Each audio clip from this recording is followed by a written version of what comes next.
Hello Sumate, you're welcome to another beautiful video tutorial. So in this video we'll be learning how to make this beautiful two-piece. In our last video we made the trouser with pockets. In this video we'll be making the vintage shirt with the collar and collar band. If this looks like what you want to know how to make, let's get started. Rule 2 inches away from the edge of your pattern paper. So you are removing 2 inches away from the starting point of the paper. Okay, so here we are drafting the front pattern before the back pattern. So it is the front pattern we will also go ahead to use to cut the back pattern, because of course you know the back pattern is going to be higher on the shoulder than the front pattern. Okay, so now after doing that, the first thing you will do after taking these 2 inches away, the first thing you will do is to go ahead and take your shoulder measurement. I'm taking the neck width, which is 3 inches. Her shoulder measurement is 8 inches. I will go ahead and take a chest line measurement. So for this particular pattern, we'll be needing the chest line measurement. We'll be needing the waistline measurement also, then the hip measurement. So I used 1 inch as the shoulder slope in this particular video. So I'm inputting the chest line and the waistline measurement. So I will just go ahead and roll a straight line to connect the lines. So like I said, the basic bodice draft is what we are doing here. Nothing added to it except the 2 inches we removed from the beginning. So all of our measurements will be starting from the 2 inches. Okay, so I will go ahead and input the 8 inches for her shoulder measurement on the chest line. Then after that, I will go ahead and do the armhole curve. So after curving it, I will take the bust measurement before I will be able to curve the armhole properly. So after taking the bust measurement, I'll go ahead and curve. So after connecting the armhole line, now the next part we'll be going to do is to take our circumference measurement. You know, we've imputed the bust measurement just to be able to get the armhole. So we'll take the neckline. Now the neck depth, I used 3 inches. You know, from the beginning we used 3 inches for the neck width. So I'm using 3 by 3. Okay, you don't have to make the neck too big because it is carrying a collar. Okay, so I'll go ahead and impute the waist measurement. Now we are not taking the circumference measurement of the top. Then on the lower part, I will impute the hip measurement because the top will be resting on our hip. Okay, so I will go ahead and measure her hip. Now take note of the fact that I did not add any ease allowance to it. Why? Because she does not want it to be big, she wants it fitted. Okay, so I took her exact measurement and that's what I'm using.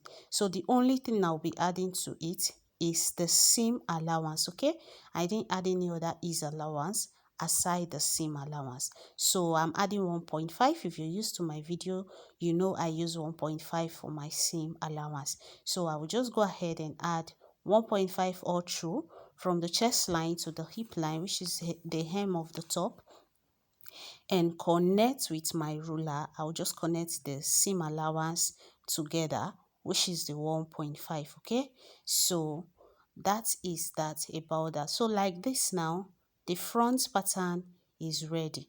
The next thing we will be doing now, I'm just blending this part so that it doesn't give me any sharp edge. So the next thing we'll be doing now is to go ahead and draft the back pattern. And like I said earlier, we're using this front pattern to draft on the back pattern. Okay, so I'll just go ahead and cut it out. After cutting it out, we will now use this one now that we've used to draft the front pattern to draft on the back pattern. Okay, so I'm just tracing the shoulder slope. So you can see that I'm still leaving the neckline area because we'll be needing it. After drafting the back, we can actually cut away the neckline. Now this is my fresh paper. I left about 3 inches on the or 4 inches on the upper part of the paper. So the front pattern will be starting from the pencil line you're seeing on the paper But first of all, I have to fold that extra 2 inches at the edge of the front pattern away.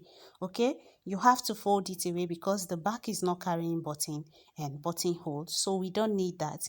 And the back is going to be cut on fold. Okay, so I'm just taping it down on the fresh paper. You can see what I'm doing. Okay, you can see what I'm doing like this. So you just hold your paper down on the fresh paper. I'm just extending the straight line for the armhole curve up there because the back pattern is not carrying any curve inside on the armhole part. Okay, so I will just take the midpoint. So the next thing I will have to do now, I'm just marking the armhole area because I want to take it up to guide me on what I want to do, because this part is going to come up on the back pattern. It will extend up. We are adding extra 2 inches. So you can see how I'm placing my ruler. Okay, slant your ruler following the shoulder slope to add this extra 2 inches to the back. You know, for the shirt, the back is higher, always higher than the front. You can see what I'm doing. I'm marking the width, okay, which is the same 3 inches we use for the front. I'm marking the same 3 inches as the width for the back. So now place your ruler well and take the 2 inches straight to the center of the paper. You can see what I'm doing like this. So after making your line, go ahead and take the depth. Don't make it more than 1 inch. Okay, used 1 inch. You can use 1 inch like you see me do. Use 1 inch as your neck depth. You can as well use 1.5 or so, but don't make it big. Okay, then you curve it to the 3 inches that we're using for the width. Okay, so after doing this now, the next thing we have to do now is the armhole. Just connect it straight to the midpoint. You are not going in by any half an inch because we are making a shirt and not a fitted bodice. Okay, so after doing that, now the back pattern is ready. It's as simple as that.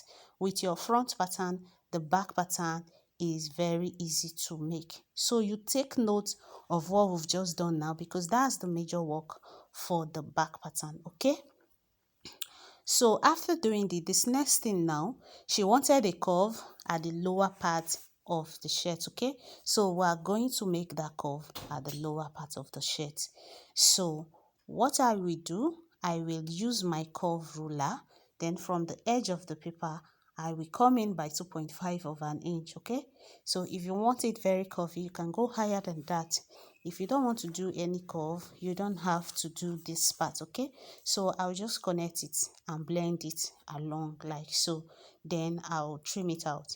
So after trimming it out like this, don't forget that I'm cutting both the front and the back pattern together, making this curve. Okay, the front and the back pattern are together.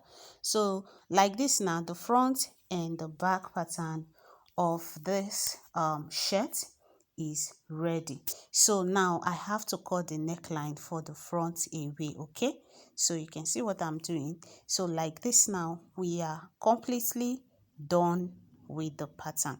So the next thing, I will cut on the fabric and come and show us. So this is it. I'm gonna head to cut on the fabric. So you see that point, the 2 inches, where the 2 inches line is, I have to notch it. Okay, because it will serve as a guide when I'm folding, so that I will not exceed the 2 inches, because if I move past that 2 inches, it's not going to fit her again because it is already a fitted top. Do you get? So you just notch it, the lower part, the upper part, on both sides, just notch it. So now this is what we have on the table for the front pattern. So what we're going to do, you're going to fold it. Okay, so you're folding it twice. First of all, you just take a little fold, then you fold again. But before we do that, we will be needing stay on it. So I will be using paper stay. Okay, I will be ironing paper stay on it because the fabric is kind of too soft. I want it to have a structure.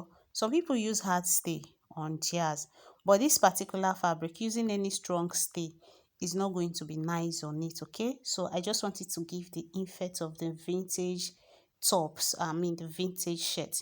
So you can see that I'm still going ahead to roll the 2 inches out. Okay, because everything I'm doing does not have to exceed the 2 inches. Once it moves past the 2 inches, I've exceeded the allowance I have for the button and buttonhole, so it doesn't have to pass. So I went to the ironing table to iron it, and this is what we have. I folded a tiny part, folded it again to rest on the 2 inches that I marked earlier, okay? And that's what we have on the table. Then I have my paper stay with me that I want to go ahead and iron on it. I will be taking us to the ironing table to see this part also, so that we don't get confused, okay? So now I just cut the paper stay according to the size of the place I want to put it. So when you put it like this, just like 1 inch for the paper stay or 3/4 of an inch, okay?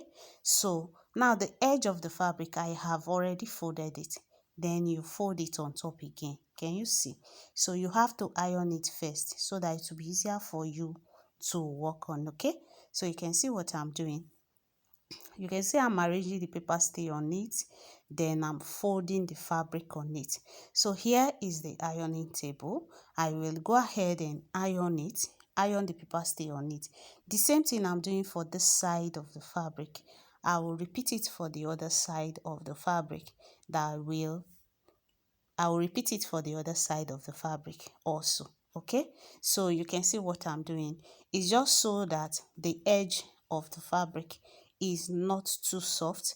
I want it to have a little structure, okay? So you can see how I did it. Like this now, I've gone ahead to iron the paper stay on it, and it has already gone properly. So this is what we have, and you can see that the both sides, they are well ironed already. So I'll just go ahead and run a straight line, okay? I'll press it down to the fabric. So after sewing it on the machine, I've gone ahead to sew the both side down. You can see the stitches on it. I will go ahead and bring the back pattern. You know the back pattern is on fold, right side facing right side. I will join the shoulders together, okay? So this is me arranging the back pattern on the front pattern.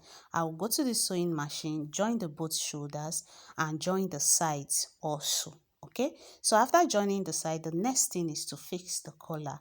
I've gone ahead to cut, and I've gone ahead to sew I've made my collar ready at this point. So I will just go ahead and fix the collar to it.